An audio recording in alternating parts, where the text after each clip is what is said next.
بسم اللہ الرحمن الرحیم۔ سامعین کرام، آپ سن رہے ہیں انسپیکٹر نواز خان سیریز کے سلسلے کی ایک اردو کہانی اس کی گلی میں، جس کے مصنف ہیں طاہر جاوید مغل، اور یہ اس سلسلے کی آخری اور قسط نمبر 3 ہے۔ مجھے امید ہے آپ کو میری یہ کاوش پسند آئی ہوگی۔ آپ نے اگر ابھی تک میرا چینل کہانی گھر سبسکرائب نہیں کیا تو ابھی میرے چینل کو سبسکرائب کر کے بیل نوٹیفیکیشن آن کر لیجئے تاکہ آنے والی ہر نئی کہانی کی اطلاع بر وقت آپ تک پہنچ سکے۔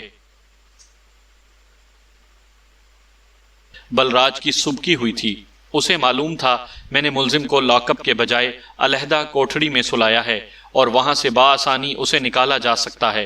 ظاہر ہے ملزم کے غائب ہونے میں میری سخت بدنامی تھی، کیونکہ میں نے ہی اس کے ساتھ نرمی کا سلوک کیا تھا۔ ذہن پکار اٹھا، یقیناً یہی بات ہے، ورنہ خود ملزم تو اس قابل تھا ہی نہیں کہ دیوار توڑ کر فرار ہو جاتا۔ بلراج نے اسے سازش کے تحت فرار کرایا تھا، لیکن پھر حالات غیر متوقع طور پر دوسرا رنگ اختیار کر گئے۔ لوگوں نے سمجھا کہ ملزم پولیس تشدد سے ہلاک ہو گیا ہے اور پولیس نے اس کے فرار کا ڈرامہ کھیلا ہے۔ ظاہر ہے اس صورت میں مجھ سے زیادہ بلراج قصوروار ٹھہرتا تھا، کیونکہ ملزم پر تشدد اسی نے کیا تھا۔ میں دریا کے کنارے سب سے الگ ریت پر ٹہل رہا تھا اور ذہن جیسے گھڑ دوڑ کا میدان بنا ہوا تھا۔ واقعات خود بخود ایک دوسرے سے پیوست ہو رہے تھے۔ جب افسران بالا کا دباؤ بڑھا اور بلراج کو گردن پھنستی نظر آئی تو اس نے ملزم کو واپس لانے کا فیصلہ کیا۔ ممکن تھا کہ اسے ملزم کے ٹھکانے کا علم ہو، بلکہ اس بات کا زیادہ امکان تھا کہ وہ بلراج کے کسی یار دوست کی تحویل میں ہو۔ وہ ملزم کو واپس لانے یا کہہ لیجئے کہ برآمد کرنے کے لیے تھانے سے روانہ ہوا، لیکن قتل ہو گیا۔ بظاہر یہی نظر آتا تھا کہ جب اس نے ملزم کو واپس لانا چاہا تو اس نے اسے گولی مار دی، لیکن اس مرحلے میں یقین سے کچھ نہیں کہا جا سکتا تھا۔ اگر میرا یہ مفروضہ درست تھا کہ ملزم از خود فرار نہیں ہوا تو پھر اسے بلراج کے سوا اور کون فرار کرا سکتا تھا؟ جہاں تک گنپت لال، سیٹھ عزیز اور نذیر وغیرہ کا تعلق تھا، انہیں ولایت کے فرار سے کیا دلچسپی ہو سکتی تھی؟ میں نے ابھی گنپت لال اور سیٹھ عزیز پر ہاتھ نہیں ڈالا تھا۔ اس وقت مجھے صرف اور صرف ولایت علی کی بازیابی سے کام تھا۔ ہاں، میں نے سیٹھ عزیز کی طرح گنپت لال کے مکان پر بھی سفید کپڑوں میں پولیس کا ایک آدمی تعینات کر دیا تھا۔ جیسا کہ زلیخا کے بیان سے ظاہر ہو چکا تھا، گنپت لال بھی ولایت کو گرفتار کروانے میں شریک تھا، اس لیے ممکن تھا کہ فرار کے بعد ملزم ان دونوں کو نقصان پہنچانے کے لیے پہنچتا اور پکڑا جاتا۔ ڈی ایس پی سمیت تھانے کا تمام عملہ ڈیوٹی پر تھا۔ جوں جوں رات بیت رہی تھی، ہماری بے چینی میں اضافہ ہو رہا تھا۔ تفتیشی پارٹیاں سرگرمی سے کام کر رہی تھیں۔ پولیس انسپیکٹر کے قتل نے اس معاملے کو اور بھی سنگین بنا دیا تھا۔ ہمارے پاس صبح 10:30 بجے تک کا وقت تھا۔ پولیس کے مخبروں کی یہ اطلاع بالکل درست ثابت ہوئی تھی کہ علاقے میں صورتحال کشیدہ ہے۔ ایس ایس پی صاحب کی اطلاع کے مطابق کل 10:30 بجے احتجاج کے لیے ایک بڑا جلوس نکالا جانے والا تھا۔ اندیشہ تھا کہ بپھرے ہوئے لوگ تشدد پر اتر آئیں گے۔ اگر جلوس کی روانگی سے پہلے پہلے ملزم برآمد ہو جاتا تو اس خطرے کو روکا جا سکتا تھا۔ گھڑی کی ٹک ٹک سارے دلوں کی دھڑکن میں اضافہ کر رہی تھی۔ اس وقت تقریباً 2:30 بج چکے تھے جب ڈی ایس پی صاحب نے مجھے اپنے کمرے میں بلایا۔ ان کے پاس ایک اہم اطلاع پہنچی تھی۔ میں اس وقت نذیر عرف نجے سے پوچھ گچھ کر رہا تھا۔ بے حد مار کھانے کے بعد اس نے بتایا تھا کہ اس کے کہنے پر گنپت لال اچاریہ نے ولایت کو چوری کے جھوٹے کیس میں پھنسایا تھا، لیکن اس کے فرار کے متعلق وہ کچھ نہیں جانتا تھا۔ میں اسے چیختا چلاتا چھوڑ کر ڈی ایس پی صاحب کے کمرے میں پہنچا۔ وہاں وہ پولیس اہلکار موجود تھا جسے میں نے سیٹھ عزیز کی کوٹھی پر لگایا تھا۔ وہ سادہ کپڑوں میں تھا۔ ڈی ایس پی کے کہنے پر اس نے میرے سامنے اپنی رپورٹ دہرائی۔ اس رپورٹ سے پتہ چلا کہ کل سپہر کوئی 3:45 بجے انسپیکٹر بلراج سیٹھ عزیز کے گھر گیا تھا، پھر چند منٹ بعد وہ دونوں ایک کار میں بیٹھ کر کہیں چلے گئے۔ اس کے ٹھیک 1.5 گھنٹے بعد بلراج کی لاش ملی۔ پولیس اہلکار اپنی رپورٹ کی اہمیت سے واقف نہیں تھا۔ اس نے سمجھا انسپیکٹر صاحب معمول کی تفتیش پر آئے ہیں، اس لیے اس نے اتنی دیر سے اطلاع دی تھی۔ اس رپورٹ میں یہ نکتہ بہت اہم تھا کہ بلراج 3:45 بجے سیٹھ عزیز کے ہاں پہنچا۔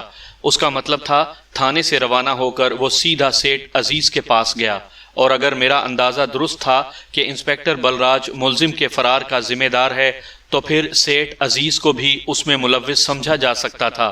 ڈی ایس پی سے مشورے کے بعد میں اسی وقت روانہ ہوا اور جب صبح کی اذانیں ہو رہی تھیں ہم سیٹھ عزیز کو گرفتار کیے تھانے میں داخل ہوئے۔ سیٹھ نے اپنی گرفتاری پر بہت شور مچایا تھا اور مسلسل سنگین نتائج کی دھمکیاں دے رہا تھا۔ ہم نے سیٹھ کی کوٹھی کی اچھی طرح تلاشی لی لیکن ملزم وہاں نہیں تھا۔ سیٹھ کے تھانے پہنچتے ہی وقفے وقفے سے ٹیلی فون کی گھنٹی بجنے لگی۔ آدھ گھنٹے کے اندر اندر کوئی 10 سفارشیں آئیں جن میں گمپت لال کی سفارش بھی تھی۔ پھر تھانے میں کاروں کی آمد کا سلسلہ شروع ہوا۔ علاقے کے 3-4 نہایت با اثر افراد نے سیٹھ کی ضمانت دینی چاہی لیکن ایس ایس پی صاحب خود تھانے پہنچ چکے تھے۔ انہوں نے اس دباؤ کو خاطر میں لائے بغیر ہمیں تفتیش کا حکم دیا۔ ڈی ایس پی صاحب خود سیٹھ عزیز سے پوچھ گچھ کر رہے تھے۔ صبح 8:30 بجے تک اس نے کچھ نہیں بتایا۔ اب ہمارے پاس صرف 2 گھنٹے تھے۔ میں تھانے کے برآمدے میں ٹہل رہا تھا اور سوچ رہا تھا کہ سیٹھ عزیز کو ولایت علی کے فرار سے کیا فائدہ ہو سکتا تھا۔ اچانک ذہن میں ایک ایسی بات آئی کہ میں اچھل پڑا۔ تقریباً بھاگتا ہوا میں ایس ایس پی صاحب کے پاس پہنچا۔ بغیر کسی تمہید کے میں نے پوچھا، سر یہ جلوس جو نکل رہا ہے اس کے پیچھے کس کا ہاتھ ہے؟ ایس ایس پی چند لمحے مجھے گھورتے رہے پھر بولے، بھائی کئی لوگ ہیں لیکن وہ کیا نام ہے اس کا، گمپت اچاریہ، اسے کچھ زیادہ ہی تکلیف ہو رہی ہے۔ ایک لمحے میں میرا دماغ جیسے روشنی سے بھر گیا، سب کچھ صاف صاف نظر آنے لگا تھا۔ میں بغیر کچھ کہے واپس مڑا اور چند سپاہیوں کو لے کر عطا صاحب کی جیپ کی طرف بڑھا۔ ٹھیک 1.5 گھنٹے بعد جب میں تھانے جانے والی سڑک کی طرف مڑا، ٹریفک پولیس والوں نے بتایا کہ راستہ بند ہے، ایک جلوس تھانے کی طرف گیا ہے۔ میں نے گھڑی کی طرف نگاہ دوڑائی، 11 بجنے والے تھے۔ ملزم ولایت علی 2 سپاہیوں کے درمیان پچھلی نشست پر بیٹھا تھا۔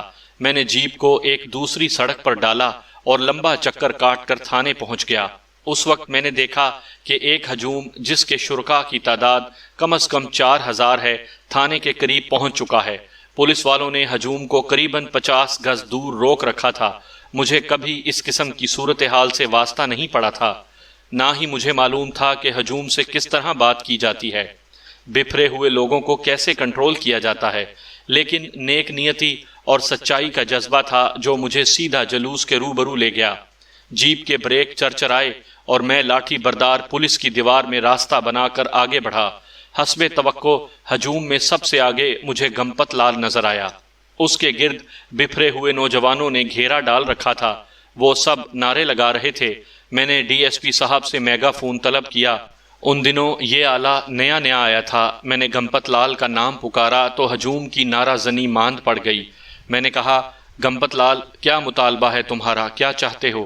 گمپت لال نے مجھے گھورا، پھر بھڑک کر 2 قدم آگے آیا۔ آگ لگانا چاہتے ہیں ہم اس ظلم کے گڑھ کو جہاں سے بے گناہ جنتا پر ظلم ہوتا ہے۔ اگر ہمارا مطالبہ مان سکتے ہو تو بے گناہ ولایت علی ہمیں دے دو، جسے تم نے اپنے تشدد کی بھینٹ چڑھایا ہے، خون کیا ہے جس کا۔ گمپت لال نہایت جذباتی ہو رہا تھا۔ لوگ ایک بار پھر فلک شگاف نعرے لگانے لگے۔ ٹھہرو، میں نے چلا کر کہا، گمپت لال تمہارا مطالبہ ہم پورا کرتے ہیں۔ میں نے سب انسپیکٹر کو اشارہ کیا اور وہ ولایت علی کو تھامے ہجوم کے سامنے آ کھڑا ہوا۔ میں نے دیکھا گمپت لال کا چہرہ سیاہ راہت کی طرح تاریک ہو گیا تھا۔ وہ پھٹی ہوئی نگاہوں سے ولایت کو دیکھ رہا تھا۔ ہجوم میں ولایت کے کچھ رشتہ دار بھی موجود تھے۔ 2 آدمی دوڑ کر آگے آئے اور ولایت کو گلے سے لگا لیا۔ میں نے بلند آواز سے پوچھا، بتاؤ ولایت علی تم کس کی قید میں تھے؟ ولایت علی کی حالت ٹھیک نہیں تھی۔ اس نے کمزور سی آواز میں گمپت لال کا نام لیا۔ ولایت علی کے ایک رشتہ دار نے میگا فون اس کے ہاتھ سے لے لیا اور عجیب جوش سے بولا، بھراؤ پولیس دا کوئی قصور نہیں جے، سارا کام ایس گمپت لال دا جے۔ یعنی اس نے کہا تھا، بھائیو پولیس والوں کا کوئی قصور نہیں، سارا کام اس گمپت لال نے کیا ہے۔ مجمع میں سرگوشیاں ابھری۔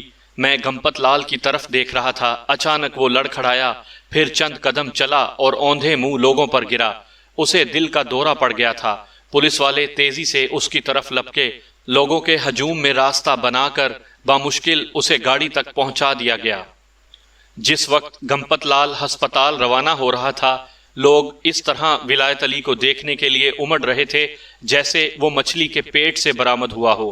میرا وہ اندازہ درست ثابت ہوا تھا کہ سورگ باشی بلراج نے ہی گمپت لال اور سیٹھ عزیز کے ساتھ مل کر ولایت کو حوالات سے نکلوایا تھا۔ بلراج کے ساتھ دونوں بڑے مجرموں کے گہرے تعلقات تھے۔ اس طرح ان لوگوں نے ایک تیر سے دو شکار کیے تھے۔ بلراج نے مجھ سے بدلہ لینا تھا اور گمپت لال کو وہ شخص مل گیا تھا جسے وہ قتل کرنا چاہتا تھا۔ وہ اسے قتل کر کے چپڑاسی نذیر کی دیرینہ خواہش پوری کرنا چاہتا تھا، لیکن پھر حالات یوں ہوئے کہ لوگ مقامی پولیس سے بدظن ہو گئے اور انہوں نے تھانے کے سامنے احتجاج کیا۔ یہی وہ موقع تھا جب گمپت لال نے ایک تیر سے تیسرے شکار کی ٹھانی۔ وہ مقامی انتظامیہ کو بدنام کرنے کا موقع ہاتھ سے نہیں گنوانا چاہتا تھا۔ اس نے لوگوں کو بھڑکایا کہ ولایت علی پولیس تشدد سے مر گیا ہے، لیکن اس مقام پر آ کر انسپیکٹر بلراج اور گمپت لال میں اختلافات پیدا ہو گئے۔ انسپیکٹر بلراج کی نوکری خطرے میں تھی اور گمپت لال اپنی سیاست چمکا رہا تھا۔ وہ سیٹھ عزیز کو ساتھ لے کر گمپت لال کے گھر گیا اور اسے حوالاتی واپس کرنے کو کہا۔ اس مسئلے پر دونوں میں تلخ کلامی ہوئی جو بعد میں ہاتھا پائی کا رنگ اختیار کر گئی۔ ہاتھا پائی میں انسپیکٹر بلراج نے پستول نکالا جس کی گولی اسی کو لگ گئی۔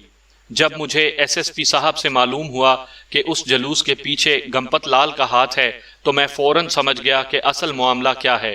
میں نے گمپت لال کے گھر چھاپا مارا اور ولایت علی کو ایک تاریک کمرے سے برآمد کر لیا۔ بعد میں ولایت علی کا کیا ہوا، زلیخا کا کیا بنا، اس بارے میں آپ یقیناً جاننا چاہیں گے۔ ملزم نذیر عرف نجا بڑے مجرموں کا ساتھی ثابت ہوا۔ اس پر غبن کا بھی ایک مقدمہ بنا۔ میں نے اس کا چالان تیار کرنے میں کوئی رعایت نہیں برتی۔ مختلف دفعات کے تحت اسے 7 سال کی سزا ہوئی۔ دونوں بڑے مجرموں یعنی سیٹھ عزیز اور گمپت لال کو سیشن کورٹ سے موت کی سزا ہوئی، جو بعد ازاں ہائی کورٹ نے عمر قید میں تبدیل کر دی۔ زلیخا نے کیس لڑ کر اپنے خاوند سے طلاق بلکہ نجات حاصل کر لی۔ اس کے بعد مجھے ان کے بارے میں کچھ پتہ نہیں چلا۔ ایک دن مقامی ہسپتال سے اطلاع آئی کہ ایک خودکشی کا کیس ہے۔ خودکشی کرنے والی ایک عورت تھی اور اس کا نام زلیخا تھا۔ میرا ماتھا ٹھنکا۔ بہرحال میں بیان لینے کے لیے ہسپتال پہنچا۔ بیڈ پر لیٹی ہوئی عورت کو میں فوراً پہچان گیا۔ وہ زلیخا ہی تھی۔ اس کے قریب کھڑا نوجوان ولایت تھا۔ وہ صاف ستھرے کپڑوں میں ملبوس تھا اور خوشی جیسے اس کے چہرے پر پھوٹی پڑ رہی تھی۔ مجھے اس افسوسناک واقعے پر نوجوان کی خوشی پر حیرت ہوئی۔ وہ مجھے دیکھتے ہی اٹھ کھڑا ہوا اور ایک جانب لے گیا۔ اس نے انتہائی جوش و خروش سے مجھے بتایا کہ زلیخا بچ گئی ہے اور وہ مجھ سے شادی کرنے پر بھی تیار ہو گئی ہے۔ میرے بغیر پوچھے وہ بے تکان بولتا چلا گیا۔ اس کی باتوں سے پتہ چلا کہ 2-2.5 سالوں میں اس نے حیرت انگیز ترقی کی ہے اور آج کل ایک برف خانے میں حصے دار ہے۔ وہ زلیخا سے محبت کرتا تھا اور اس سے شادی کرنا چاہتا تھا، لیکن وہ کہتی تھی میں اب کبھی شادی نہیں کروں گی۔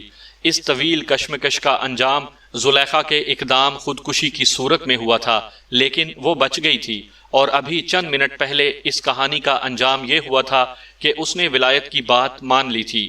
میں نے بستر کی طرف دیکھا۔ اس وقت زلیخا کی نیم وا آنکھیں ولایت کی آنکھوں سے ٹکرائیں اور اس کے زرد چہرے پر دھیمی سی مسکراہٹ پھیل گئی۔ میں نے اس خوش و خرم جوڑے کو پریشان کرنا مناسب نہیں سمجھا اور کیس درج کیے بغیر واپس چلا آیا۔